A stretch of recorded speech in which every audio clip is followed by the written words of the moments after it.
Namaste and welcome. Welcome to another edition of Live, Love, Engage. I am delighted to be here with you today and to have our guest with us as well.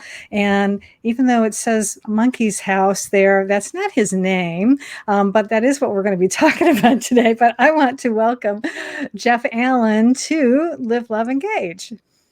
Thank you, Gloria. Thank you for having me on, and namaste to you as well, and to all the guests, the audiences out there. Awesome. Yes. Well, let me explain a little bit about who Jeff is and what Monkey's House is, and that's really what we're going to be talking about today. Jeff Allen and his wife Michele as well. They are co-founders of Monkey's House, which is a dog hospice and sanctuary. And he's also an award-winning, best-selling author of Where Dogs Go to Live, Inspiring Stories of Hospice Dogs Living in the Moment.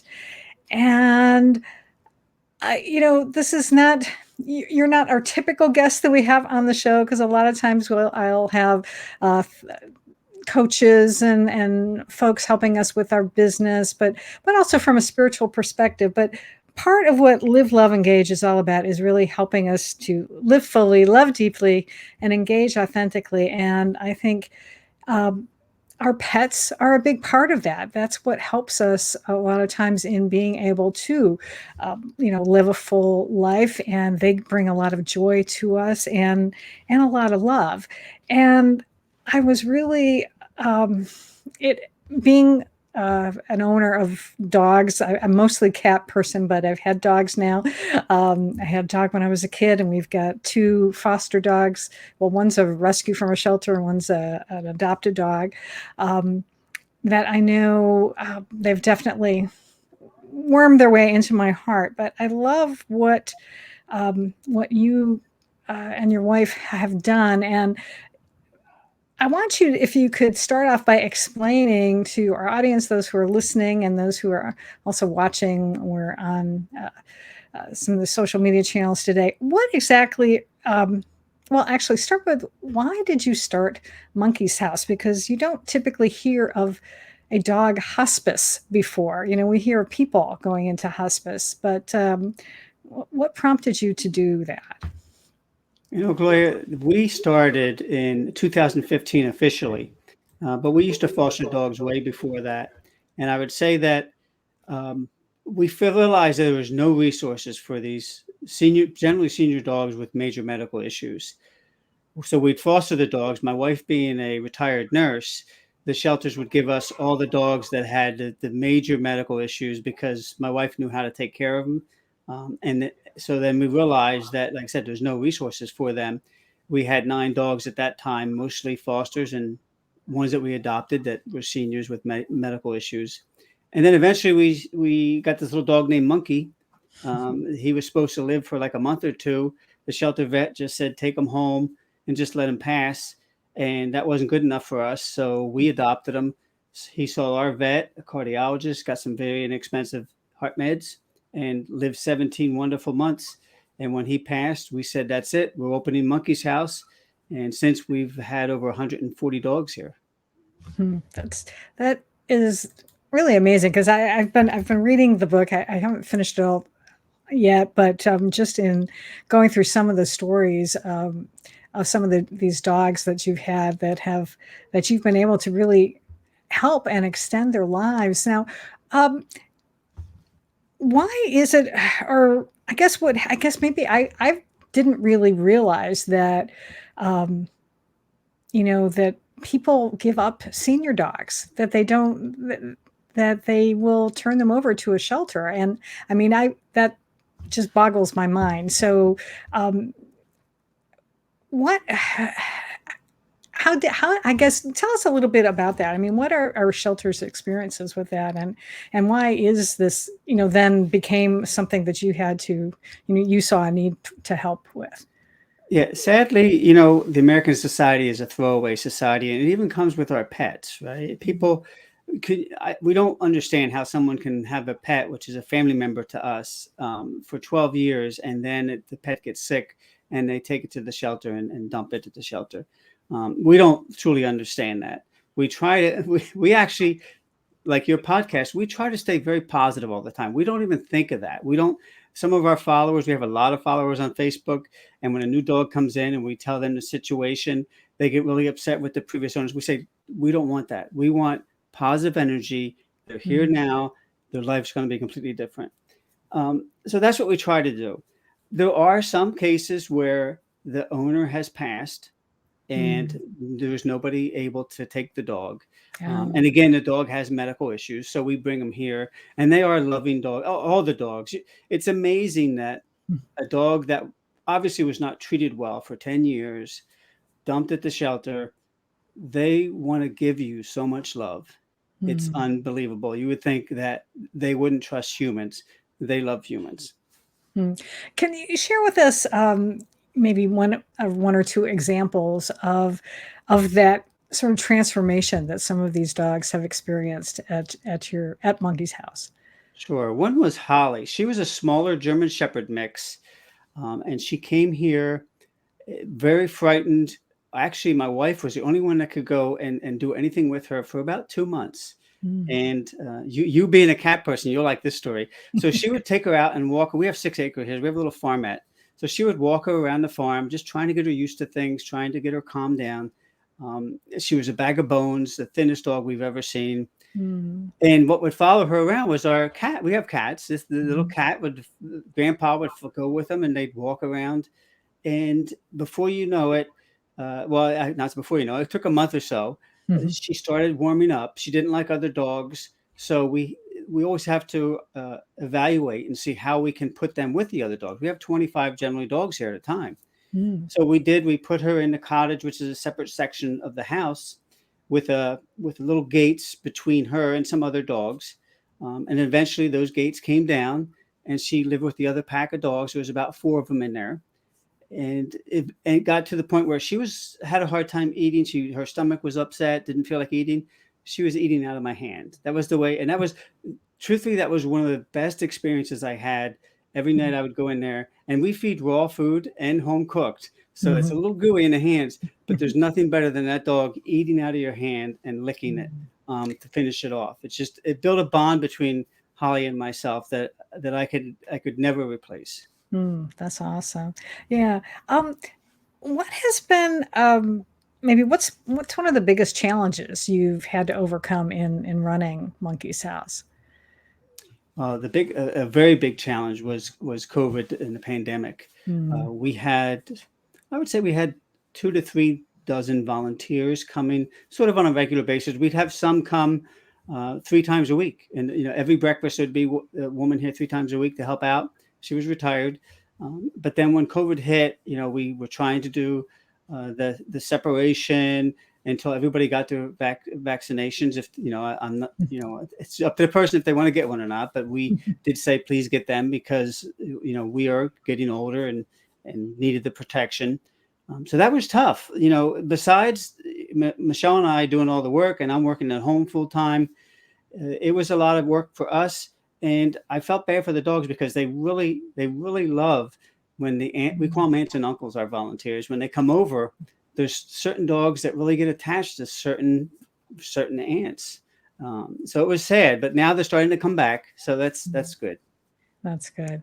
Yeah, yeah, I can imagine. I know I was thinking about that, how stressful, even for stressful enough for the people, but I imagine it was probably stressful for the dogs as well, to be able to, not having all of that human contact, which is so important. Um, what gets you really excited about the work you do? What really lifts you up about it? I think what gets us really excited, both Michele and I, is a dog will come in here like a Holly. We had a little Hannah Bear came in. Hannah Bear was a little Pomeranian, and Pomeranians have a lot of hair. She had no hair from the neck back. She had cancer. She was malnutritioned. She had mammary masses that were actually oozing. So Mm, oops. some healthy food to begin with, and then had surgery, had them all removed. Now she still had the cancer, but she lived with us for 2.5 months. But what was the funniest thing is, here's dogs that come in, they're kind of lethargic, they have these medical issues, and they get on the healthy food. We had the surgery. 2 days later, she's chasing the cat around. I mean, you normally yell at a dog like that, but no, we love the mischief that these dogs get into, because usually they don't, right? And you know that they're getting healthier after they're getting into trouble. Yeah, absolutely. Uh, what do you wish you had known when you started out? That, because I imagine there was a lot involved in being able to do this, to run a hospice and a sanctuary for dogs. We are a 501(c), so we're a nonprofit. So when we first started, the first couple of years, the nonprofit, the money was coming, from us, right? That's fine. So that's the thing. You really have to realize how you have to become really the back office work, I call it. You have to become a fundraiser, campaigns, all of that. Mm, But what I really say is that the social media is extremely important. mm, No matter what you look at your audience, our audience are mostly females, age say 40 to 45 to 65. That's kind of the general demographics. So we go on Facebook. We have close to 80,000 followers now, which is great. mm, That help support us in many different ways. But when we started, it was all about the dogs. It's still all about the dogs, but mm, a community came up. And mm, now when someone loses their dog, they'll talk about it and other people will chime in. It's amazing. We did not expect that to happen. And it's mm, not just, local from the Northeast, it's from around the world. mm, One of our dogs, it was 2 years. We just started 2 years after we started, and this little beagle named Much Love Bob. mhm, Everybody fell in love with this little beagle. I'm talking everybody. When he passed, there was over 1,000 comments, and they were not R.I.P. like rest in peace. They were like people writing paragraphs about this little dog that they never met. It's just amazing to see how people connect and love a dog from far away. yeah, that is, that does really, I would think, make you feel like really good that you're making a tremendous impact, not only in the dog's life but in the world as well. Um, I had, like I said, I'd never heard about a dog hospice. Are there other organizations like yours around the United States or around the world that you're aware of?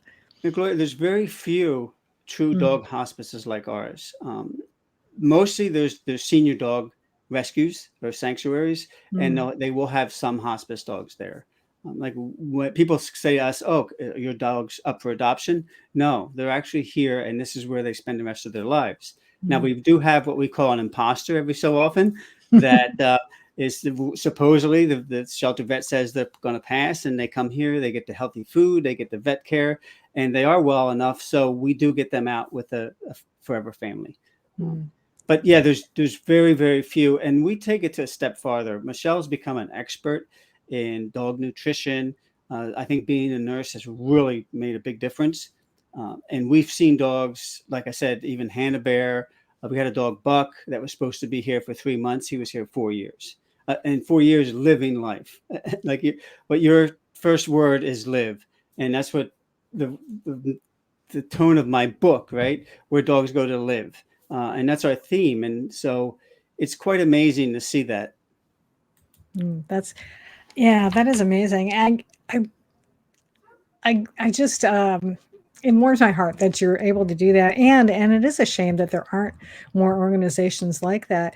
What would be your advice to someone who has a dog that maybe gets diagnosed with like cancer or something? What do you recommend? Because a lot of times, I mean, and we've experienced this. Our last dog.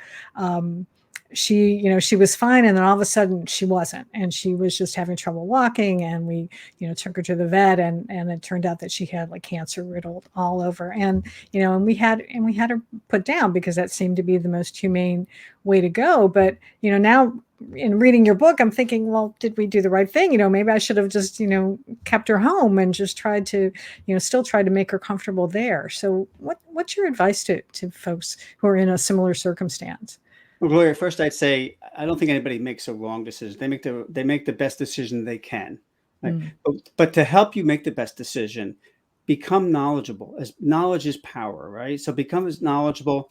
We always say that you should want to hug your vet. maybe you don't hug your vet, but you should want to really hug your vet, because you need to make sure that you have a vet that's going to listen to your needs and your dog's needs. And we do go traditional, but non-traditional vet care as well. So see, if you're using a traditional vet, you might want to check into, well, are they up for options that are somewhat non-traditional? Because some of those non-traditional methods really work out well. We have a dog right now who's still with us, came in 2017, Violet. Violet's she looks like a cross lab, black lab. Mm. She takes field. I take her to the state forest every week, and we go walking in the park. She came with a big lump right between her eyes. It was cancerous, and it was so big we call it a portobello mushroom. It kind of flopped between her eyes. That got removed, and we thought she was going to be an imposter. And next thing you know, she got cancer in the jaw. Mm. And traditional vets said, okay, we have to take the jaw off and some of the tongue. And we Mm. said, no, that's not going to be right for a dog. They're not going to. That's not the way to live. Yeah. So we used neoplacine, which is a salve that actually eats the cancer away. Mm. And we've had to go through 3 or 4 treatments of that, like every 3 to 6 months, and she's still here. She's doing great. She's still able to eat. We had to have a tooth removed and a few other things, but she's doing well. Wow, that's amazing. Well, that's a testament to, I think, as you say, it's important to explore other alternatives. We get into certain ways of just treating things and thinking that's the only way. And I think sometimes maybe it's even that vets have kind of gotten into similar circumstance of how our medical community is for people too. It's like we're really good at triage and fixing things, but we don't necessarily look at what's the underlying cause, and maybe we can try to address it in an alternative way, in doing something different instead of radical, things like that may not actually provide good outcomes for our animals. So I'm glad that you're able to do that. Um, is there, well, I guess, yeah, here's what I would love to know from you is what, oh, I hear Oops, somebody. excuse me. There's one out there that wants to come in. One of the 23. They just ate. This is dinner time, so they just ate. So now they're walking all over the place. Sorry. Yeah, I know. I did the same thing. I fed my dogs before I got before we did this as well, just to make sure that they're not pestering, because they do let you know when they Yes. want something, don't they? No matter how old they are, I think, or what kind of shape they're in, they still have a way of getting their needs met. What I wanted to ask you was what impact would you like to have on our on the planet Earth, in your lifetime? And I suspect it's, you're already doing it, but I'm wondering if there's even any broader or bigger impact that you want to have. Well, I guess if I had a pipe dream, the biggest impact would be we would be put out of business, right? Mm. Everybody would keep their dogs, use some of the methods that we use, and enjoy their lives all the way up until the end. Um, you know, that's what our dream could be. But since that probably won't happen, what we try to do is, my wife is excellent at educating through the Facebook page. What we've seen people do is they'd say, oh, that we'd see a comment and said, oh, we adopted a senior dog with medical issues because we've been following you and we realized we could do it. Or we'd see someone else saying, oh, my dog was, sort of like your dog, right? It has some cancer, it had major issues, but I tried some of the things and I got it, I was able to spend an extra 3 or 4 months enjoying time with them. And those are the things that we want other people to be able to experience. Yeah, absolutely. And I trust that, continuing with the work that you're doing, that, and hopefully, things like, interviews that you're doing here, I hope that I can be able to help you with that as well. Tell me, let's spend a moment though telling us a little bit about the books you've written, because I know, not only, I mentioned Where Dogs Go to Live, which is about your stories, but you also have another book as well. Tell us a little bit about how you got into even becoming an author, and what prompted you to do that. And the funny thing is, it's like I'm a math guy, right? I'm a science and math, not an English. And yes, I have to. Here it is, where dogs go to live, and it really does. I wanted to really highlight Monkey's House, but it highlights 37 of the dogs' stories in there. Mm, These dogs, they deserve their stories told. They come here and they have a great life. I don't know if we didn't mention it, but we go on field trips to the Jersey Shore. We have a senior bus that 25 dogs pop into. We'll go sit on Santa's lap. That's coming up in the next couple of weeks. Everybody gets their little Christmas outfits on. All the aunts and uncles are very excited about it. So it's just try to highlight. And then my second book was it's kind of fun. It's a coffee table book. Life's a dog bone. Chew it all day long. So it's awesome quotes for dog lovers. And what I actually the title came from, I wrote a music video too. So if you're on YouTube, check out Life is a Dog Bone, and you'll see the music video. It's from Life's a Highway, yeah, right? yeah, And I love it that. just Yeah. I just enjoy doing it, and I really like highlighting these dogs. It shows that these dogs have a lot of love to give, have still life to go through. Mhm. And the final chapter needs to be the best, and that's what we try to do. That's awesome. Um, I am so glad that you've been here to share with us today. Um, so, how can people help you? What is the best way? What do you? What's the best way for folks to be able to support Monkey's House, and how can people learn more about your organization? Thank you, Gloria. They can go to www.monkeyshouse.org. Um, yep, they have it on the bottom of the Yeah. screen. Uh, and we do have, like I said, we're a 501c. Donations, we're greatly appreciative. We have a Amazon wish list because we obviously go through quite a few supplies. And there's different ways to donate. And just, spread the word about us. That's the main thing is follow us on Facebook. You'll learn a lot. If you Mhm. have a dog, middle-aged dog, senior dog, even a young dog. My wife she gives every week. She has Facebook Lives where she is giving instructions and information out. So I think it's a great organization to follow us. So thanks. Absolutely, and I'll definitely have all that information in the show notes as well. Before I let you go, is there anything else that I should have asked, but I didn't? Anything else you'd like to share? No, I think I snuck in the field trips because that's Okay. that's a big one. Like when people see us come with Santa, everybody gets excited because here's 25 dogs sitting on Santa's lap, right? And it's not a dog; it's a regular. It's a out. Now we do it at a landscape because we got so many dogs. Actually, there was 35 dogs because some of we also have what they call forever fosters. So some people will foster dogs for us. Monkey's House still is financially responsible. We'll supply the food and all that. So we do that. And then a couple of the imposters brought their dogs back too. So it was a lot of fun. That's the thing. I think when people hear hospice, they always think of sad. Mhm. One of our volunteers called Monkey's House the happiest place on earth, and I said, "Move over Disney." Right? And that's true. 95% of the time. 5% of the time, it's very sad. But you come here, and you'll have 20 dogs roaming around. It doesn't. You say, "Wait a minute. These dogs are all sick. These dogs are all hospice." Yes, but they're not like us, right? Mhm. They don't think about tomorrow. They live in the moment, and we make that moment the best it can be. Absolutely. And frankly, I think if more people did that, I think we'd be a little bit happier too as well if we followed the Yeah. example of our canine friends. Well, it's funny. A good friend of mine read my book, and he doesn't have pets, and he Mhm. said, "This book is not really just about dogs. This is about people." And I Mm. said, "I said, you get it." Yeah. Absolutely. Well, good.